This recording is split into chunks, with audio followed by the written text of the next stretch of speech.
Salam sejahtera bagi kita semua, saudara-saudaraku yang kekasih. Mari kita merenungkan firman Tuhan untuk hari ini. Mari kita berdoa.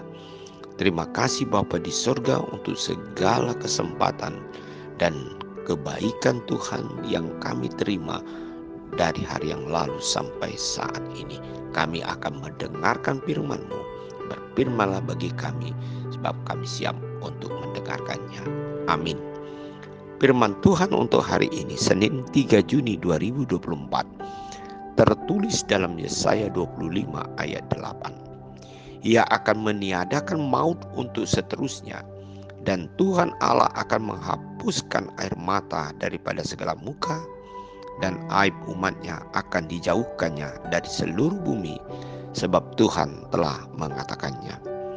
Saudara-saudara yang kekasih dalam Yesus Kristus, ayat hari ini merupakan satu janji Allah kepada umatnya Israel ketika umat ini akan melalui suatu tahap kesulitan atau pergumulan berat. Mereka harus menjalani satu penjajahan oleh bangsa-bangsa lain. Saudara-saudara yang kekasih, mengapa hal ini terjadi? Karena memang mereka selama ini lupa akan Tuhan yang melindungi, menyertai, dan memberikan kesempatan berkat bagi hidup mereka. Bahkan sebaliknya, mereka mempergunakan semua berkat-berkat ataupun kebaikan Tuhan untuk melakukan hal-hal yang tidak berkenan kepada Tuhan. Dan hal inilah Tuhan akan mendidik umat ini, supaya umat ini memahami, mengerti bagaimana hidup orang-orang yang jauh dari Tuhan atau yang tidak taat kepada Tuhan, sehingga mereka harus mengalami berbagai kesulitan dalam hidup mereka. Namun saudara-saudara yang kekasih, ketika Tuhan melihat umatnya di dalam pergumulannya itu, bahwa Tuhan tidak tinggal diam dan Tuhan tidak murka selamanya terhadap umatnya. Dan ketika umat ini berseru kepada Tuhan dan meminta pertolongan kepada Tuhan, maka ada waktu Tuhan akan memberikan kesempatan bagi hidup mereka. Dan Tuhan menjanjikan dengan pasti bahwa Ia akan menghapuskan air mata, meniadakan maut, bahkan mereka akan mengalami suatu pemulihan dan berkat-berkat yang berlimpah untuk sukacita bagi bangsa ini.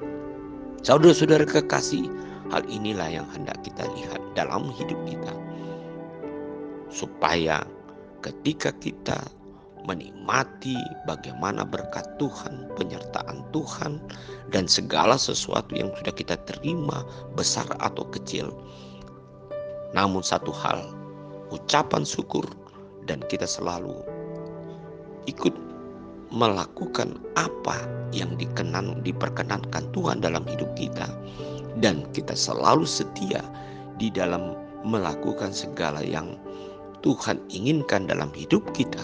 Maka disinilah Allah akan menunjukkan dan menyatakan, yaitu janjinya bagi hidup kita. Apapun yang kita rasakan, sepertinya kita menghadapi satu maut, atau yang disebut duka cita, ataupun segala sesuatu yang membuat kita menjadi terbeban, bahkan kita merasakan kita terhukum oleh karena beberapa perbuatan kita. Tetapi satu jalan bagi kita, hanya Tuhanlah yang akan menghapuskan air mata dan menyelamatkan hidup kita. Dan kita percaya Tuhan pasti bertindak untuk membela, bahkan memberikan jawaban yang pasti kepada hidup orang-orang yang mau bertobat ataupun kembali ke jalan Tuhan. Tuhan memberkati hidup kita. Amin. Mari kita berdoa. Terima kasih Tuhan, janji-Mu adalah kebenaran dalam hidup kami. Biarlah kami ya Tuhan tetap setia kepada Tuhan dan selalu dengar akan firman-Mu, sebab kami percaya apapun yang kami hadapi, baik pergumulan termasuk kesalahan kami, apabila kami kembali ke jalan Tuhan dan percaya akan kuasa Tuhan, kasih Tuhan, Tuhan pasti memberikan yaitu apa yang terbaik di tengah-tengah kehidupan kami. Amin.